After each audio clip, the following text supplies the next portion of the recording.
I doubt if you'll find an ex-Spitfire pilot anywhere in the world.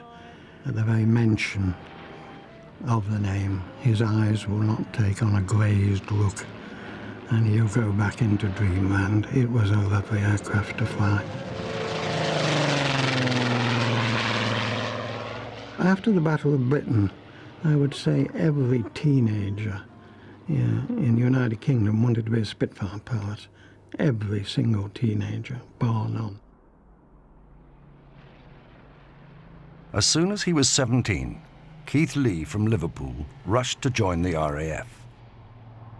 I went and presented myself to the flight sergeant. He didn't exactly look at me like I was God's gift to the RAF, but he did send me for a medical and a selection board. For his training, Keith was sent to the United States of America. Mopping up soda pop Rickies to our heart's delight. Dancing to swing-a-roo quickies, jukebox Saturday night. Oh, there's me sitting in the deck chair, as ever, very self-conscious. And you can see us larking about in the garden. Keith and his fellow RAF pilots spent their weekends with a surrogate family, Mr. and Mrs. Hall from Tulsa, Oklahoma. They filmed the British boys in color. It was another world opening up. After war-torn England, with rationing and blackouts, I mean, there was a great big world opening up for us. We were given almost daily lectures on decorum and behaviour. Things like, say, whistling at young ladies, that was a capital offence. You sort of didn't do that at all. Oh dear. On the right hand, there's me, and keep trying to duck out of the way. I don't think I had the stuff that film stars were made of.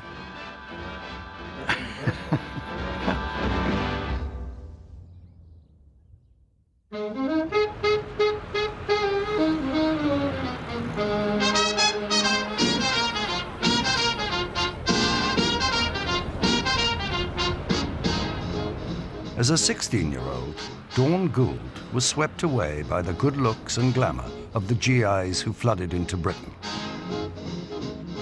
Every day, she would settle down to write in her diary. Went to the Bellevue last night. Hawks and Freeman's is now being made into a club for Yanks. Cool. Harry Berman brought me some records. Glenn Miller in the Mood. Harry James, You Made Me Love You. Made Me Love You. Woodchopper's Ball. We did a good conga and jitterbug. Oh, Mama, Snake Hips. Snake Hips was a Latin American sailor. Oh, he was the most wonderful dancer. When you got a good partner, everybody in the ballroom would come and stand around you in a big circle, and you get more and more frenzied. It would be wonderful. And where I was such a tall girl, I often used to have my partner jump up into my arms instead of me into his. I used to do it the other way round, and I always carried them off the floor afterwards and deposited them on a chair.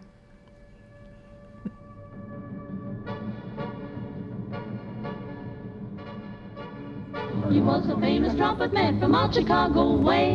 He had a boogie style that no one else could play. He was the top. Well, of course, not counting the accent, which we all knew from the films, I think it was their manners. They were so polite. They called everybody ma'am, and they say, excuse me, ma'am, and pardon me, ma'am, and the things that we weren't used to. The English boys had very, very rough cloth, and sometimes it was impregnated with anti-gas material, and it smelled awful sulphury. And with the Americans, they had this very good quality cloth, and you could feel the difference. And they had the advantage of the aftershave lotion, lovely white teeth, beautiful uniforms, and of course our boys then did get a bit jealous, but you can understand it why. There's a little bit of animosity. They had a lot more money than we had. Our wages weren't very high. and they weren't frightened about flashing it, to entow us, which, was used to make you feel a little bit uncomfortable. We never came much into contact with the American forces, did we? No. But yes, I think there would be a tendency to ease moral standards at that time. Mm. I think it was definitely the American mentality. You're either cheap and easy, or you're the girl next door, or the girl his sister goes to school with, They just got that mentality that there's good girls and bad girls, which is really pretty good. Of course, it won't be like it now. They're all at it, aren't they? Well, you tended to wait till you were married to have full intimacy, didn't you? Mm. Yeah. Mm. Mm. We did. Yes.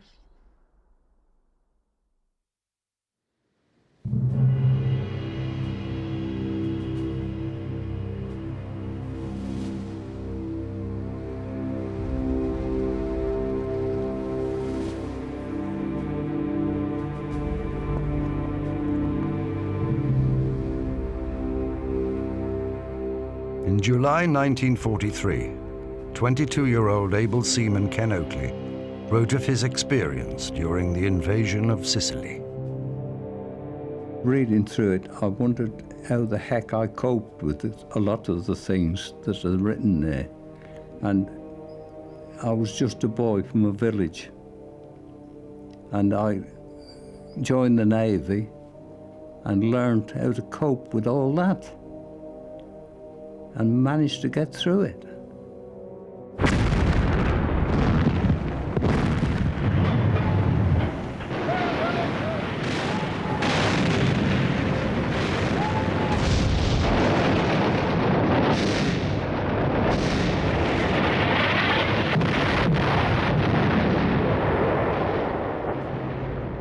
At last the order came.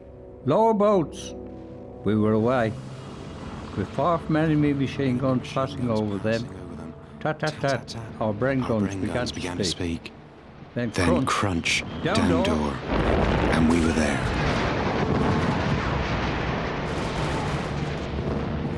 A sapper began to cry, plead, and cling to the floorboards, swearing he couldn't move.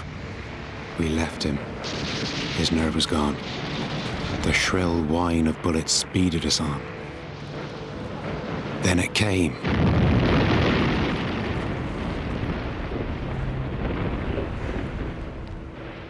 That was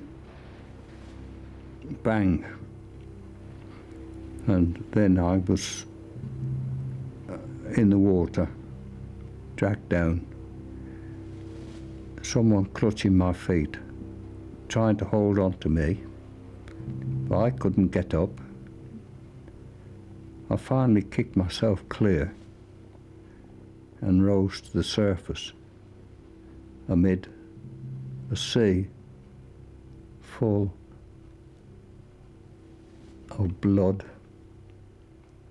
arms, legs, men's insides. I'll never ever eat tripe again, because that is what a man's flesh is like when he's blown out of it.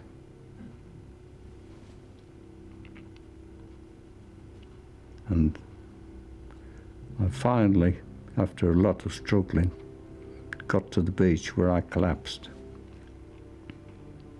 I came to, hearing a voice, "Oh my God, help me, save me. Oh my God, help me, save me." I looked and went to the gangplank. And on the gangplank was the captain, Padre, who I'd been speaking to on the landing craft. His legs were gone, and he was crying out for help. His God sent me along, and I carried him down the gangplank, where I collapsed on the beach And then I left him for medical aid. Carried on to do my job.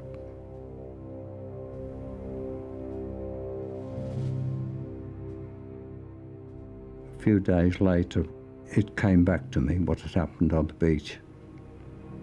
And the nightmares were coming, and I was in the water again, kicking myself clear, coming up in the sea, red with blood.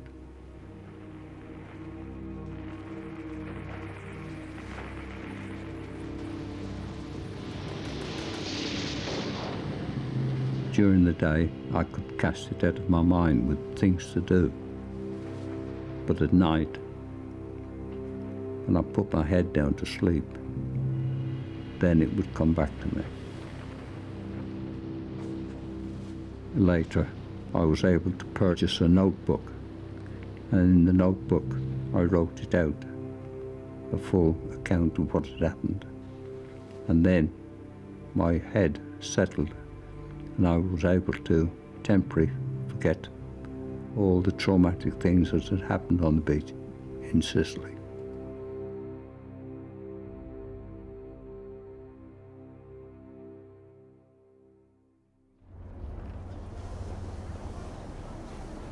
In May 1943, Harry Porter of the 8th Heavy Anti-Aircraft Belfast Regiment arrived in India. We were 6 weeks on board ship, and we got off the ship in Bombay and were allowed a couple of days leave, and I was walking up one of the main shopping centres, and there was a firm called Eastman Kodak, and I'd never heard of them. And I looked in the window, just arrived from America, a nice little camera, about 8 inches by 4 inches, and a lot of coloured film, which I didn't even know existed. Harry bought the camera and the colour film before he and his regiment embarked on the 1,500-mile drive to Burma.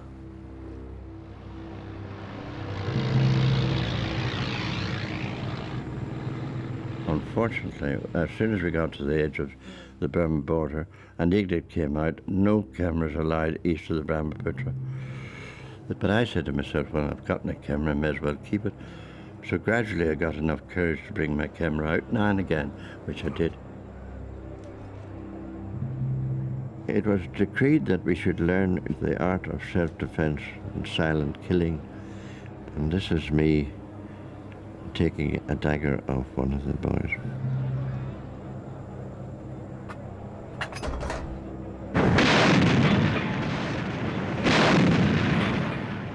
Our immediate program was the Japanese in front of us. We were amazed that when we blew the tops off their bunkers and dugouts, that they didn't surrender the way any sensible soldier might have done, but they committed harikari. But we didn't have any great hatred for them. We were doing a job the way we were. The hatred came after the war when the stories came out.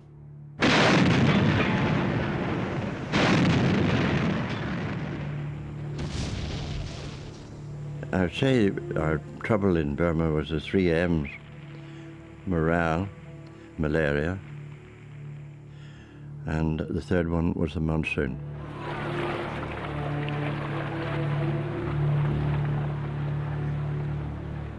We fought the monsoons as much as we could, but we quickly realized with our heavy equipment you couldn't move it during monsoon because everything turned to mud. Everything was damp. Clothes, food, the lot. Near Banbridge town in the county down one morning last July. In our 3.5 years in Burma, we only saw one concert party. So we had to make up our own amusements, and these are the boys dressed up. Where they got the clothes from, I didn't ask any questions. It was childish looking at it now, but to us it was great fun. We laughed our heads off. And we hadn't seen a girl for, over 3 years. You can understand that any diversion was very welcome.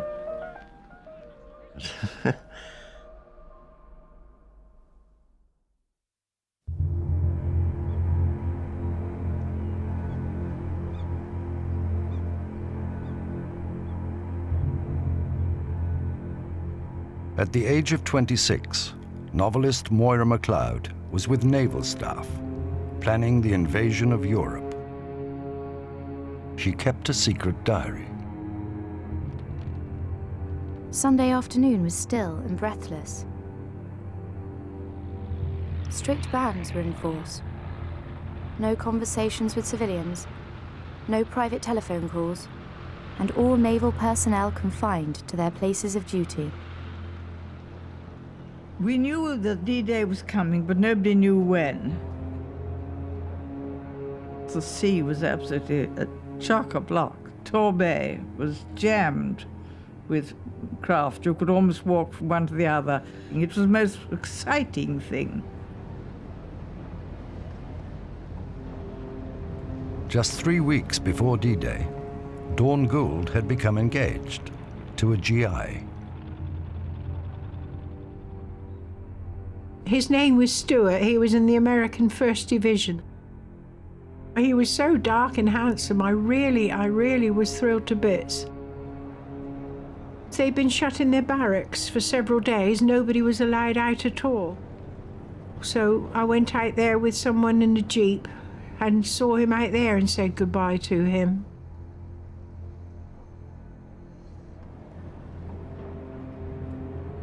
Didn't get right close to him. I just waved to him and said goodbye through the barbed wire, you know.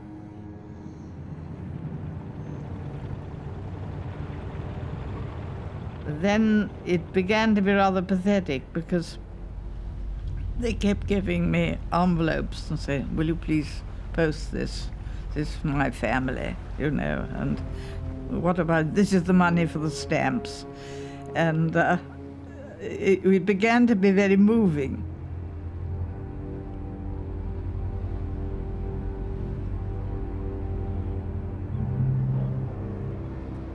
On HMS Glenerne, Lieutenant Hugh Bone was ready for his first action. In a sense, we were expectant. We were looking forward. We boarded our ship, but there was a delay of 24 hours, so we stayed on shipboard. It was sunny, actually. I sat in a little boat moored by our boat and went to sleep part of the time. We all felt this is it. This is really it. It was excitement because your first action is exciting. My experience was not peculiar to me. It's only after you know what's involved you begin to get frightened.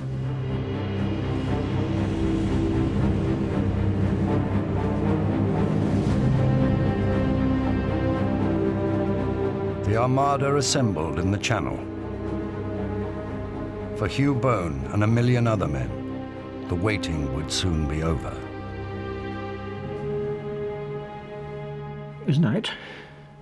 I think we were all excited. I didn't detect any sort of anything other than people feeling like me, really. I went to bed, slept.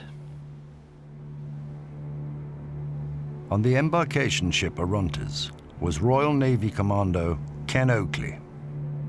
It was just a year since he'd survived the invasion of Sicily. The senior army officer who gave us the pep talk the night before, he said, many of you will not survive the first assault wave. He said, some of you might survive the second. He said, but not to worry. We shall just pass over you until we have captured the beach. That is the thing that must be done. You must capture the beach.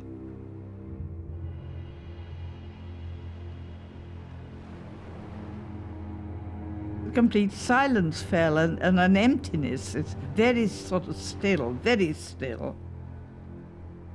We'd done all we could.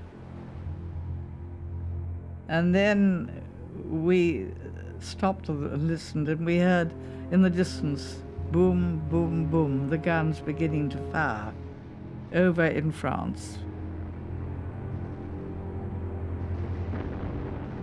The greatest sea-borne invasion in history had begun.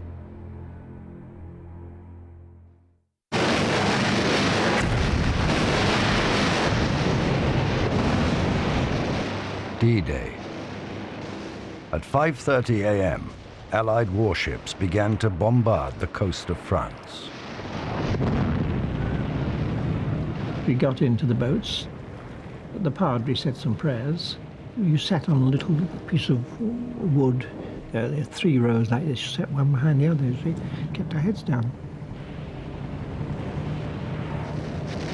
As we boarded the craft, we could hear the huge shells that were being fired by the battleships. It was awe-inspiring as they whizzed overhead. Shells weighing about a ton each.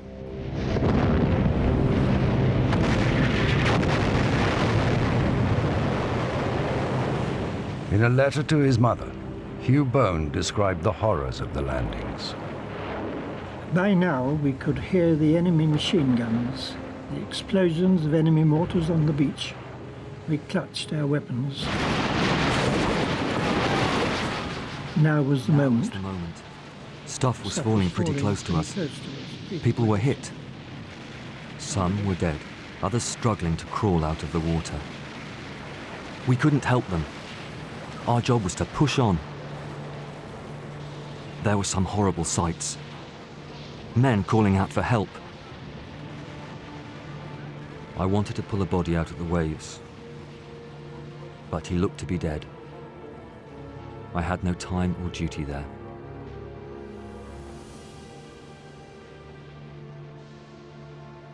People were being hit. The boat next to us was, when they opened the ramp, bullets went straight in.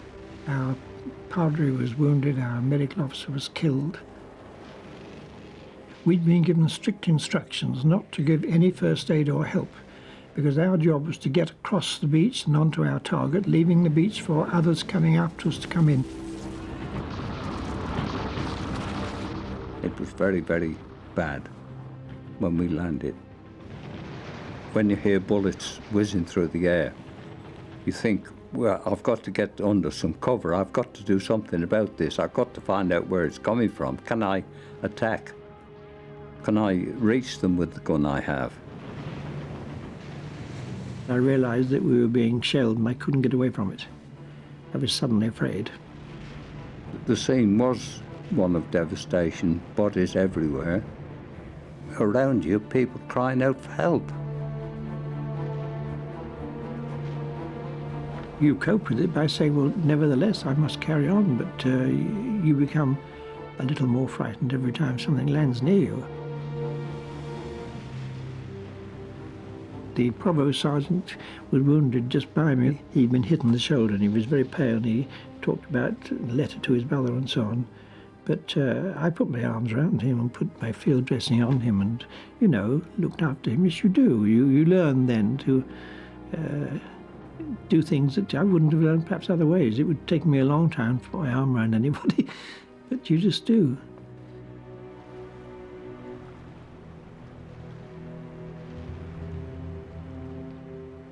I was working on the water's edge and I heard the sound of pipes.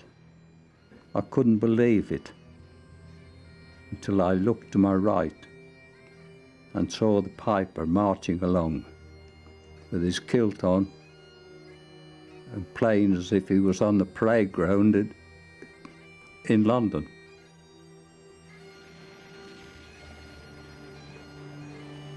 Then the whole group of Number 6 Commando had formed up in column of threes on the landing craft, and with Lord Lovett and the piper leading them, they marched off the landing craft, through the water, onto the beach, up into the village, with the piper playing ahead of them. And I could hear a most impressive thing that you could ever imagine happening. Incredible. He had a lot of guts to march along playing that pipes.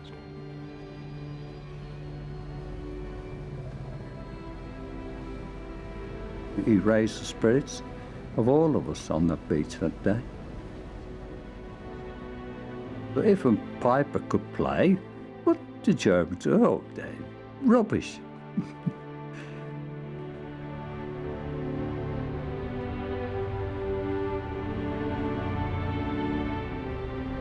One of our squaddies was walking out forward with a machine gun, and he saw a bunch of Germans walking back with their hands behind their head. They'd been taken prisoners, only about 7 or 8 of them. But he'd just lost his best friend, and he turned his machine gun on and machine gunned the lot. Now, that was anger and temper. He wouldn't have done it if he'd thought a bit about it and waited a bit longer, but in the heat of the moment, that sort of thing could happen.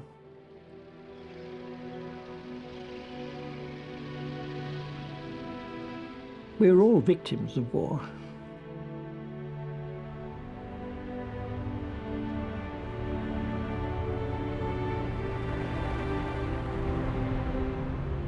In Weymouth, Dawn Gould was waiting for news from her American fiancé, Stuart.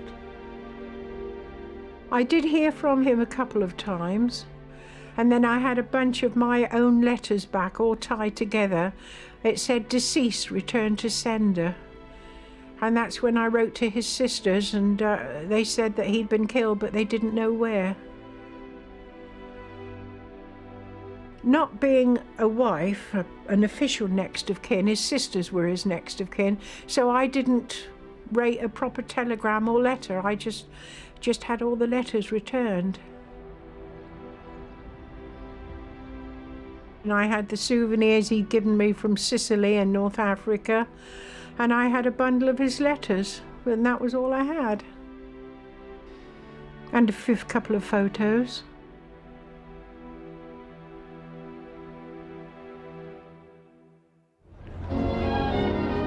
Here is the news. The end of the war in Europe was officially announced by Mr. Churchill at 3 o'clock this afternoon in a broadcast from 10 Downing Street. There's a new world over the skyline.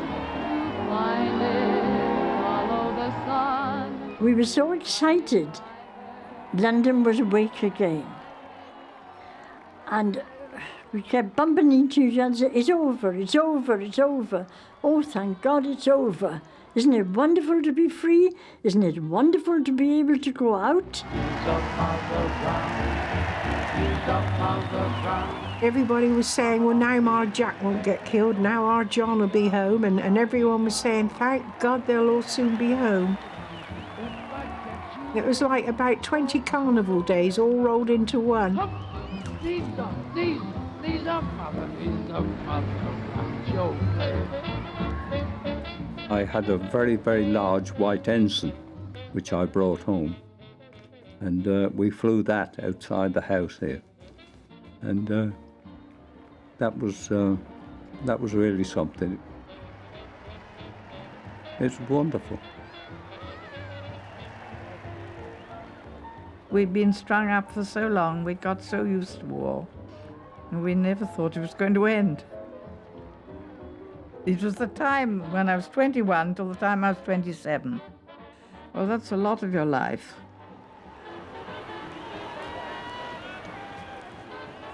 VE Day and VJ Day, they just didn't happen to me. This is the odd thing. I've learned more about them afterwards when I saw it on film.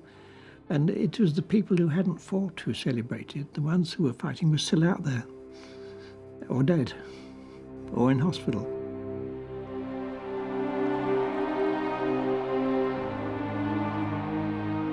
It was like a long horror story, and it was finished. There was no real joyfulness. There couldn't be. Too many people had been killed, and sons and husbands, and